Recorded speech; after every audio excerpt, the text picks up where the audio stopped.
Bab 3102. Aku akan mengambil tindakan. Sujud.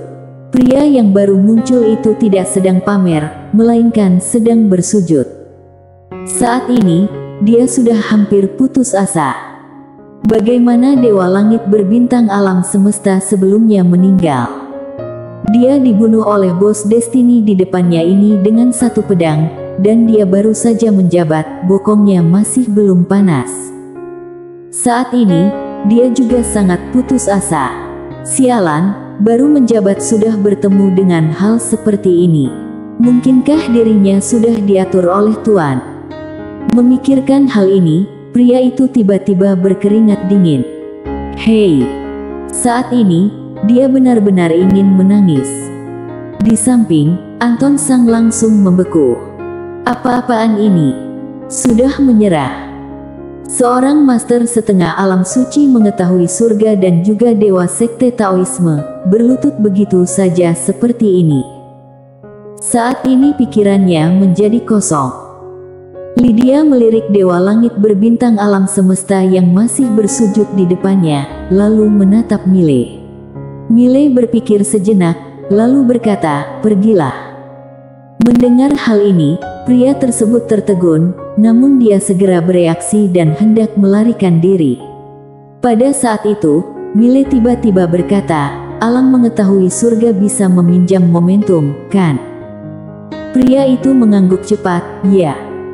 Mile memandang pria itu, "Bolehkah aku meminjamnya juga?" Pria itu mengangguk cepat, "Boleh."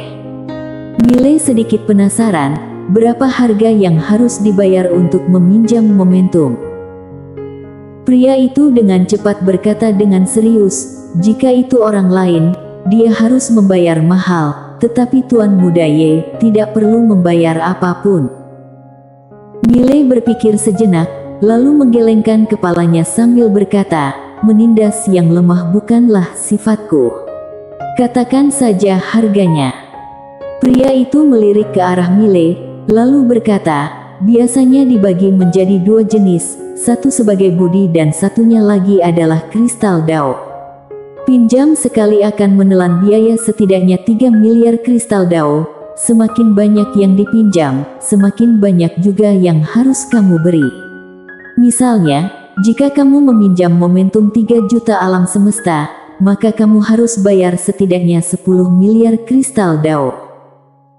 Setelah Mile terdiam beberapa saat, kemudian berkata, "Kamu barusan bilang apa? Aku tidak perlu membayar apapun." Pria itu ragu-ragu sejenak dan mengangguk. Mile mengangguk sedikit, "Aku merasa kamu mengatakannya dengan sangat baik." Ekspresi pria itu membeku. "Apakah ini kepribadianmu?"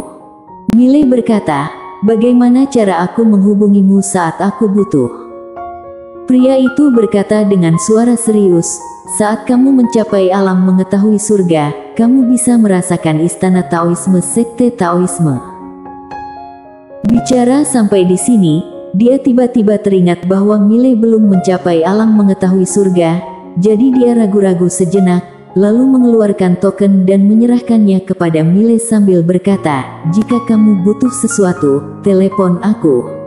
Oh tidak, kirim saja pesan padaku, lalu aku akan bekerja sama denganmu." Mile menyimpan token dan berkata, "Apakah kamu dari Bima Sakti?" Pria itu mengangguk sedikit, "Aku sudah berlatih di Bima Sakti selama beberapa tahun." Mile sedikit mengernyit, "Berlatih di Bima Sakti?" Pria itu mengangguk, "Tuan minta aku pergi berlatih, awal permulaan adalah sebagai orang biasa. Oleh karena itu, aku sudah menjadi menantu keluarga di Bima Sakti selama belasan tahun."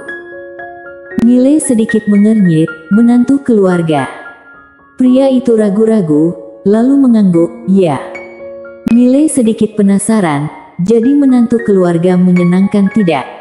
Pria itu melirik ke arah Mile dan berkata, "Bisa pamer. Ayah mertuaku, ibu mertuaku, adik iparku dan istriku semuanya meremehkanku.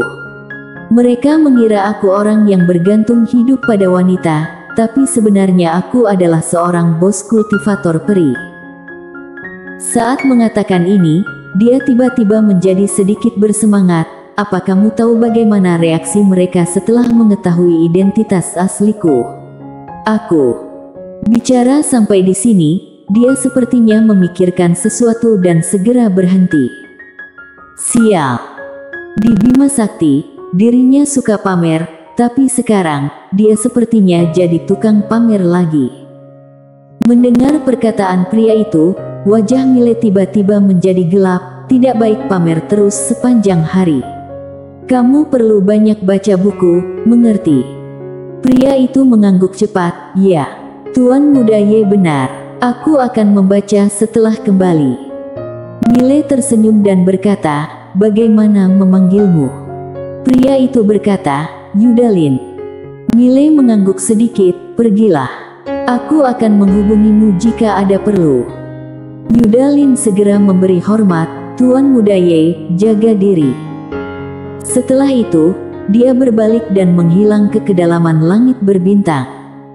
Di sisi lain, Robin mengatupkan kedua tangannya dan berkata, Sekte Taoisme sudah belajar pintar. Penguasa tiada batas berkata dengan tenang, jika mereka tidak belajar pintar, mereka tidak akan disebut Sekte Taoisme, tetapi disebut Sekte Musnah. Robin. Di kejauhan.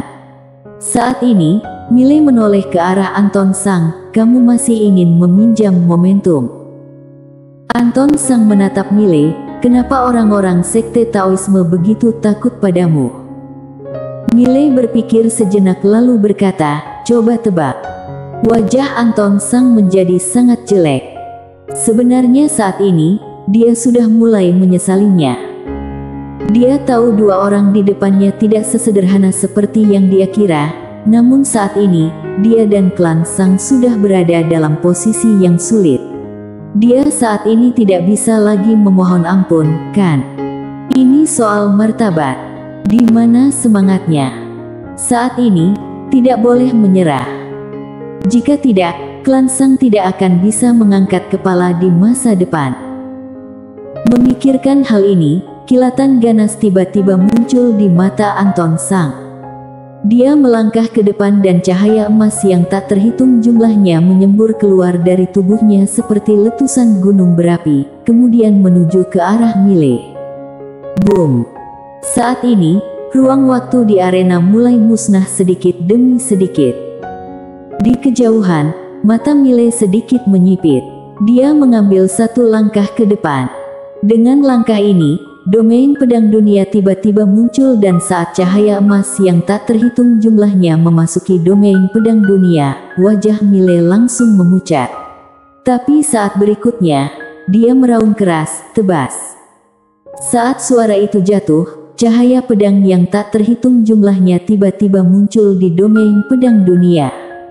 Cahaya pedang yang tak terhitung jumlahnya ini saling bersilangan dan terkoyak. Setelah beberapa tarikan napas, cahaya emas di domain pedang dunia langsung musnah. Melihat pemandangan ini, ekspresi Anton Sang di kejauhan tiba-tiba berubah dan pada saat ini, sebilah pedang diam-diam menyerang di depannya. Pedang kosong. Hati Anton Sang merasa ngeri, kedua tangannya menghadang di depan. Boom! Saat cahaya pedang meledak, Anton Sang mundur puluhan ribu kaki dan kali ini, saat dia berhenti, tubuh fisiknya langsung hancur berkeping-keping dan di saat ini juga, cahaya pedang muncul kembali. Melihat pemandangan ini, mata Anton Sang tiba-tiba menyusut dan hatinya dipenuhi keputusasaan. Dia tahu dia tidak bisa menghentikan pedang ini. Pedang ini terlalu cepat. Hanya mengandalkan kekuatan jiwa saja tidak akan bisa menghentikannya, terlebih lagi pedang ini juga mengendalikan jiwa. Anton Sang menertawakan dirinya sendiri. Dia tidak pernah berpikir dia akan mati di tangan seseorang yang tingkatan alamnya jauh lebih rendah dari tingkatan alamnya. Tentu saja, dia juga sedikit tidak rela. Karena jika barusan dia bisa meminjam momentum, dia percaya bisa membunuh Mile. Perlu diketahui, hanya dengan meminjam momentum, dia baru bisa mengerahkan seluruh kekuatannya. Meminjam momentum dengan tidak meminjam momentum, bisa dibilang perbedaannya seperti langit dan bumi. Pada saat ini, kekuatan tak terlihat tiba-tiba memblokir pedang kosong. Anton Sang tercengang. Di kejauhan, Miley menyipitkan matanya. Pedang biru gaib dan sarung pedang muncul di tangannya. Lalu dia dengan santai berjalan ke arah Lydia. Di samping Anton Sang, seorang tetua berjalan perlahan. Tetua itu mengenakan mantel kain yang sangat sederhana, berjanggut kecil dan punggungnya agak bungkuk, tetapi matanya sangat tajam dan auranya sedalam langit berbintang yang luas, membuat orang merasakan penindasan yang tidak terlihat. Alam suci mengetahui surga. Miley melirik tetua itu. Alam suci mengetahui langit klan Sang akhirnya tidak tahan lagi. Seolah memikirkan sesuatu, Miley memandang Lydia. Ekspresi Lydia setenang air. Saat melihat Miley, dia tersenyum dan berkata, "Kenapa?" Miley menunjuk tetua itu. Lydia berkedip, "Bersihkan tempat." Miley ragu-ragu sejenak, lalu berkata, "Aku akan bertarung sebentar." Lydia mengangguk, "Oke."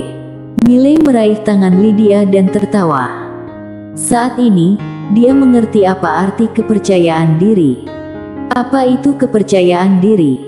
Inilah kepercayaan diri. Saat ini, dia benar-benar memiliki rasa percaya diri yang tidak dapat dijelaskan. Aku tidak terkalahkan. Di kejauhan, Anton Sang membungkuk sedikit kepada tetua di sampingnya, "Leluhur." Tetua itu berkata pelan, "Bagaimana pendapatmu?" Anton Sang tiba-tiba merasa malu, cucu tidak kompeten.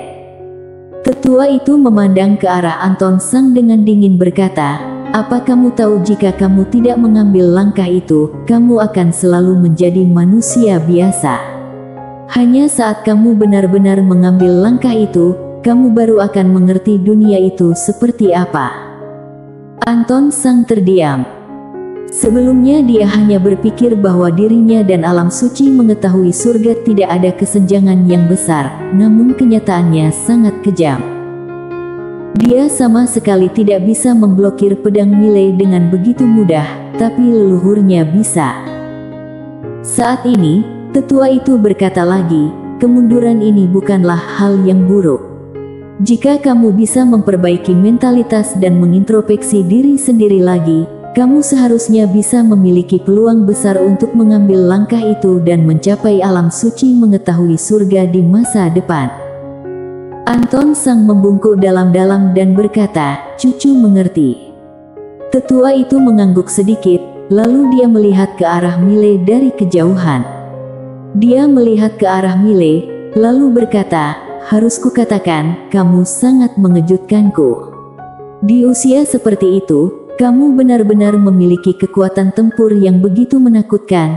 Jika kamu tumbuh dan berkembang, di masa depan alam suci mengetahui surga tidak bisa menjadi lawanmu."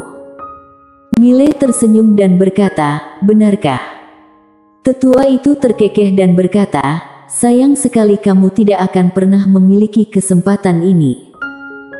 Saat mengatakan itu, dia melihat ke arah wanita bergaun polos di sampingnya dan berkata, "Aku kenal semua alam suci mengetahui surga di langit dan bumi ini, tetapi aku belum pernah mendengar tentangmu.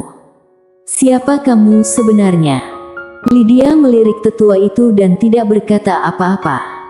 "Diabaikan." Melihat tatapan Lydia, wajah tetua itu langsung berubah menjadi dingin. "Kenapa aku tidak memenuhi syarat untuk menerima seranganmu?"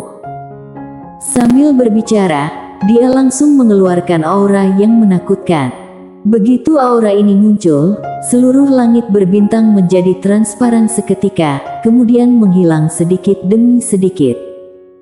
Satu momentum saja sudah cukup untuk menghancurkan seluruh alam semesta dan langit berbintang. Melihat pemandangan ini, para master klan Sang di arena tiba-tiba menjadi bersemangat. Tak terkalahkan. Pada saat ini, banyak master klan Sang yang bersorak. Inilah alam suci mengetahui surga yang tak terkalahkan. Namun begitu momentum mengerikan itu sampai ke depan wanita bergaun polos, langsung menghilang tanpa jejak. Tetua itu tercengang. Saat ini, Lydia menghampiri Mile. Kak, jika kamu tidak mengambil tindakan, aku yang akan mengambil tindakan. Jika aku yang mengambil tindakan, kamu mungkin tidak bisa membunuh seekor semut pun. Mile bersambung.